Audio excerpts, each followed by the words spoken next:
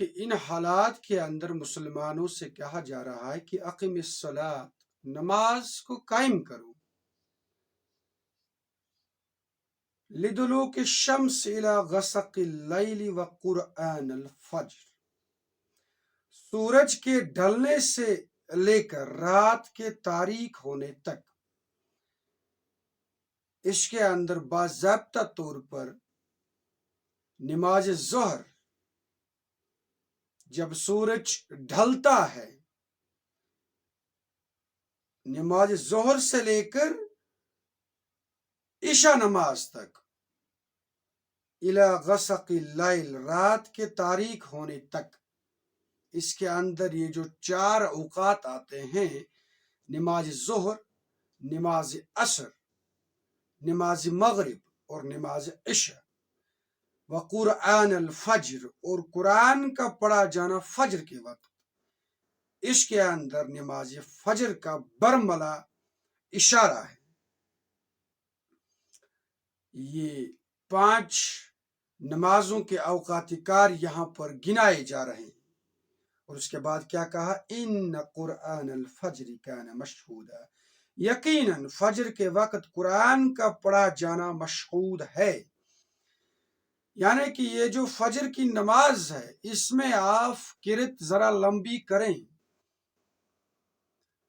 اس کے اندر قرآن پاک کی زیادہ سے زیادہ تلاوت کریں، کیونکہ یہ وقت مشہود ہوتا ہے، یہ شہادت دیتا ہے۔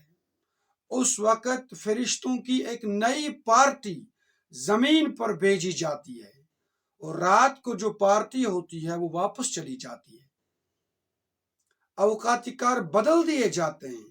تو اس کے اندر خصوصی طور پر فرشتے اترتے ہیں سامان رحمت لے کر، تو اس وقت جو کوئی نماز میں مشغول ہوگا اس کے لیے رحمت ہی رحمت ہے۔ اب دیکھ لیجئے ان نمازوں کے اوقات کار ہم احادیث شریف میں بھی ڈھونڈ سکتے ہیں، اور پھر اللہ تبارک و تعالی نے حضرت جبریل علیہ السلام کی وساطت سے نمازوں کے واضح اوقات کار جو نبی صلی اللہ علیہ وسلم کو سکھائے، وہ بھی ہمیں احادیث کے اندر بجا طور پر دیکھنے کو ملتا ہے۔ اس میں نمازوں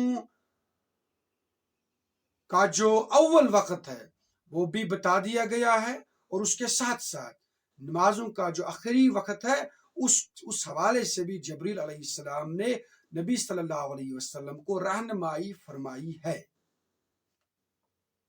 نمازوں کے اوقات کار کے حوالے سے قرآن پاک کے اندر دیگر جگہوں میں بھی اشارہ کیا گیا ہے۔ اس وقت جو اوقات کار پورے امت مسلمہ رائج العمل ہے وہ بالکل مستند ہے اور احادیث سے ثابت شدہ ہے، چاہے ان میں سے ہم اول وقت میں نماز پڑھیں یا آخر وقت میں نماز پڑھیں۔ اس کے بعد آیت نمبر 79، وَمِنَ اللَّيْلِ فَتَحَجَّدْ بِهِ، اور رات کے ایک حصے میں آپ جاگیے اس کے ساتھ۔ اس کا یہاں پر معنی قرآن ہے، یہ یہاں پر براہ راست اشارہ ہے تہجد کی نماز کی طرف، اور نبی صلی اللہ علیہ وسلم سے کہا جا رہا ہے کہ تہجد کے وقت اپنی نیند کو توڑتے ہوئے، تہجد کہتے ہیں اپنے نیند کو توڑنے کو، تہجد کے وقت آپ اٹھیں اور اس قرآن کی وساطت سے آپ کھڑے رہیں، قیام میں رہیں، آپ نماز کا اہتمام کریں، کیونکہ سب سے بہترین جو یہ قیام ہے وہ نماز ہے۔ اس کے بعد نافلۃ لک، لیکن یہ چیز اضافی ہے، عسیٰ ان یبعثک ربک مقاما محمودا، امید ہے کہ آپ کا رب آپ کو مقام محمود پر فائز فرمائے گا۔ نبی صلی اللہ علیہ وسلم سے فرما دیا جاتا ہے کہ یہ لوگ اگر تمسخر کر رہے ہیں، اگر تانے کستے ہیں، اگر آپ کی جماعت کا قافیہ حیات انہوں نے تنگ کر دیا ہے، آپ کے متعلق قسم قسم کی بدگمانیاں پھیلاتے ہیں، لیکن اللہ تبارک و تعالیٰ نے یہ لکھ دیا ہے کہ آپ کو ایک ایسے بلند مرتبے پر فائز کرے جس کی طرف ہر ایک مخلوق آپ کی تعریف کرے گی. اسی مقام کو کہتے ہیں مقام محمود. ایسا مقام جہاں پر رہ کے انسان جو ہے اس کی طرف دیکھ کر باقی انسان تعریف کریں گے. اور آپ دیکھ رہے ہیں اس مقامی محمود کے اوپر نبی صلی اللہ علیہ وسلم دنیا میں بھی فائز کر دیے گئے ہیں اور آخرت کے اندر بھی آپ صلی اللہ علیہ وسلم کو فائز کر دیا جائے گا. اس وقت آپ دیکھ رہے ہیں سب سے پیارا نام، سب سے زیادہ استعمال شدہ نام کیا ہے؟ احمد.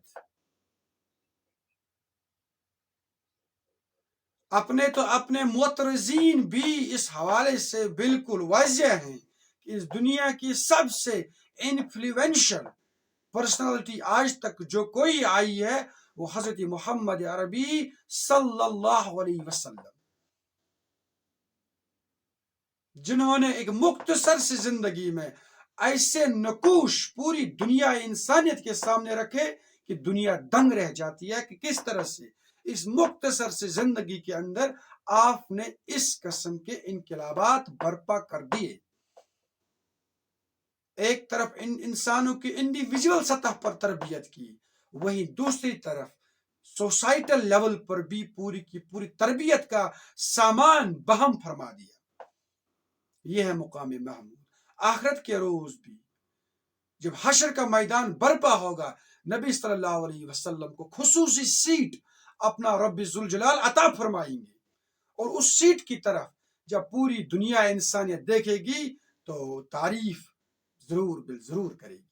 پھر اللہ تبارک و تعالی نبی صلی اللہ علیہ وسلم کو اجازت فرمائیں گے کہ آپ شفاعت کریں ان لوگوں کی جن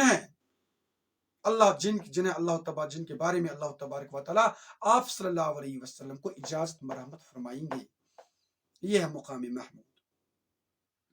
اور اس کے بعد آیت نمبر 80، وَقُلْ رَبِّ أَدْخِلْنِي مُدْخَلَ صِدْقٍ، اور دعا کیجئے اے نبی صلی اللہ علیہ وسلم، میرے رب مجھے داخل کر عزت کا داخل کرنا، وَأَخْرِجْنِي مُخْرَجَ صِدْقٍ، اور مجھے نکال عزت کے ساتھ. اب یہاں پر براہ راست اشارہ ہے کس کی طرف؟ ہجرت کی طرف. تو نبی صلی اللہ علیہ وسلم سے فرما دیا جاتا ہے دعا کریں کہ آپ جس نئی بستی کے اندر داخل ہو رہے ہیں اس بستی کے اندر آپ عزت کے ساتھ داخل ہو جائے، اور یہ جو بستی ہے جس بستی سے آپ نکل رہے ہیں آپ کو نکلنے کی اجازت دی جائے گی، اس بستی کے اندر بھی آپ بڑے اچھے طریقے سے نکل جائیں، عزت کے ساتھ نکل جائیں. اور اس کے بعد وَاجْعَلْنِي مِن لَّدُنْكَ سُلْطَانًا نَصِيرًا، اور مجھے خاص اپنے پاس سے مددگار قوت عطا فرما. یعنی کہ اب جس نئی بستی کی طرف میں داخل ہونے والا ہوں وہاں پر میرے لیے وہ اسباب فراہم کر جن اسباب کی بدولت میں اس دین کو غالب کر سکوں. اب دیکھیے یہاں پر ایک اہم بات ارشاد فرمائی جا رہی ہے، وہ یہ ہے کہ دین کو غالب کرنے کی خاطر آپ کو جس قسم کا دنیاوی سامان چاہیے اس سے مانگا کرو اللہ تبارک و تعالیٰ سے، بلکہ اس کو پانے کی خاطر جستجو کرنا قرآنی حکم ہے. اس لحاظ سے اگر آپ کو سیاست چاہیے حاصل کریں، آپ کو اسلحہ چاہیے حاصل کریں، آپ کو ملٹری سطح پر کوئی قوت چاہیے حاصل کریں، آپ کو دیگر سطحوں پر کوئی اور قوت چاہیے وہ حاصل کریں. اس کا حاصل کرنا نبی صلی اللہ علیہ وسلم سے ثابت ہے. اس لیے جو لوگ یہ کہتے ہیں کہ دین میں سیاست نہیں ہے، دین میں یہ جو باقی ذرائع ہیں، باقی جو آپ پیش رفت کر سکتے ہیں، باقی جو تگدو آپ کر سکتے ہیں یہ نہیں کر سکتے ہیں. آپ نے صرف مسجد میں بیٹھنا ہے، لوگوں سے واعظ تبلیغ کرنی ہے، اس کے علاوہ آپ کوئی کام نہیں کر سکتے ہیں دین کو پہنچانے کی خاطر. سراسر غلط بات ہے، بلکہ دعوت انبیاء کے بالکل منافی ہے. نبی صلی اللہ علیہ وسلم نے بنفس نفیس اس حوالے سے کیا کہا ہے کہ اللہ تبارک و تعالی